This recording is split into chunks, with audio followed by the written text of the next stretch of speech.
Hey guys, welcome back. Beardly here. I wanted to do a video today that's a little bit different than what I typically do on this channel. We're still doing budget builds, but now I wanted to compare 2.3 versus what's on the PTR right now for 2.4. So basically a side-by-side comparison of various builds that have received some changes and are currently on the PTR. Now, remember that whatever's on the PTR is not set in stone. It is, of course, subject to further changes, but currently it's the best that we have to work with. So for this video, I'm going to take a look at a Sorceress and just a few of the builds that have changed in terms of damage increases on them, and we're going to do a quick comparison of them on Players 1 in Hell Cows and see if the change is noticeable, if you can feel the change in the damage using budget gear. Hope you enjoy. The gear for all of these builds will be exactly the same, and I'll show it here in a moment. The stats will be very similar. Basically, I just have enough strength to equip a Spirit Monarch, a fair amount into Vitality and Energy, just so I don't have to run out of mana all the time. The gear is extremely basic. Dual Spirit for some FCR, Lore for +1 to skills, Viper Magi for more FCR and another skill, Silkweave for mana after kill. Nova is a very mana intensive build. This is a vendor shopped belt that I bought just to hold 4 rows of potions, and Mage Fist for more FCR. Like I said, I will be wearing the same gear for all of these builds. Basically enough to get 105 FCR. That was my only requirement in this. For skills, I have opted to max Warmth just to help with mana recovery because Nova is such a mana intensive build.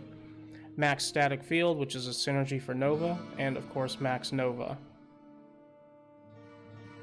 And as well, Max Lightning Mastery. Those are the only 3 skills that we need to worry about in terms of maximizing damage for Nova. I do take Shiver Armor, and I do have some points left over, as you can see here. I take Shiver Armor just to make myself a little bit more defensive. For Mercenary Gear, very basic stuff. Insight and an Et Thresher with 17 Meditation Aura, Ethereal Shaft Stop, and Tal's Mask for some Life Leech. All of these builds are tested in Hell Cows on Players 1 difficulty, and here you can see a side-by-side comparison of Nova 2.3 versus 2.4 PTR. The damage increase from adding the synergy is noticeable, but I would say that this doesn't necessarily change the meta, at least in terms of low-grade gear like I'm wearing here.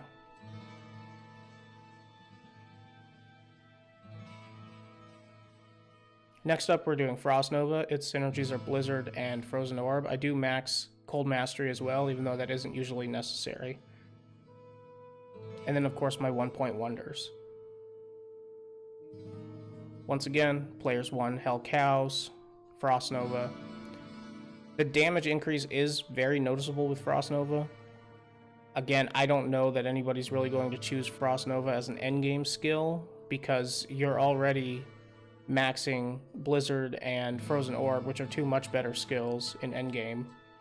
So if you're putting points into those anyway, you might as well just use those skills as your primary instead of Frost Nova. But I can see how this would be helpful in early game if people want to level as a Frost Nova Sorceress.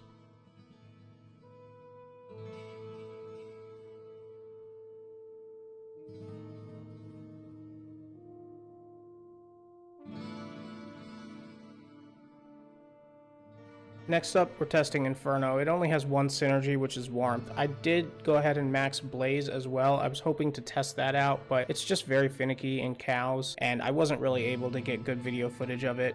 It's kind of more of a PvP skill in my opinion anyway, and I don't focus on that on my channel, so I do apologize if you were hoping for a test of Blaze, but I wasn't really able to get anything good for it. So here we have Inferno. The main change to Inferno is that you can target different enemies. You're not hard locked onto one enemy anymore. You can target whomever you want and just kind of rotate it around, and that is nice, but it's still not a very great skill. They did increase the damage slightly, and they lower the mana cost slightly.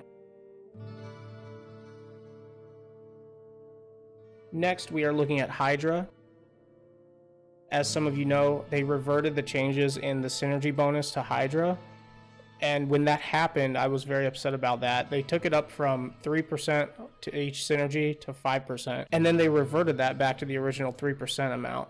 So now the only effective change to Hydra is that you can cast all of them very quickly due to the removal of the global cooldown, which is nice, don't get me wrong. It is nice to have all of your Hydras coming out very fast, and you can kill things relatively quickly in this build. It might be nice if you're a dedicated Andariel farmer, maybe Andariel and Mephisto. It might be nice to use Hydra, but I was pretty upset when they reverted the synergy bonus to Hydra. It felt like a good skill before, and now it just feels like another build that probably people won't use very often. In my opinion, the changes that they've made and reverting the changes that they did make, it's not really going to shake up the meta at all. Everybody is still going to play the same builds on a Sorceress. When you get Infinity, you'll probably still play Lightning. Until then, you'll probably still play Blizzard or Firewall, something like that. And I don't really personally think that these builds are getting shaken up that much.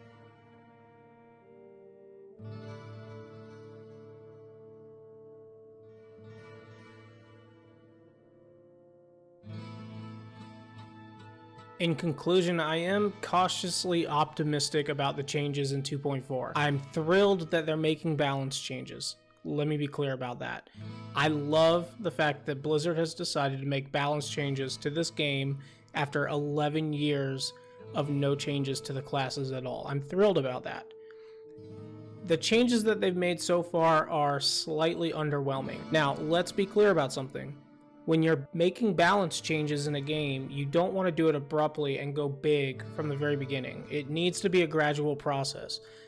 So far, that's what they've been doing. So far, they're doing it correctly, actually. If they continue to do it cautiously like that, and they continue to increase damage to Hydra, maybe they revert back to the 5% that they had before, or they increase damage to Frost Nova, whatever the case may be, if they continue to do it gradually, and they make further changes down the road, maybe in the next PTR patch that's coming up very soon, then this is a very good sign. But if they just leave it where it is currently, then in my opinion, it's very underwhelming because these changes aren't really shaking anything up. Now, it's my understanding that Blizzard wanted to make builds more viable to get through the game, to get through hell difficulty on the game.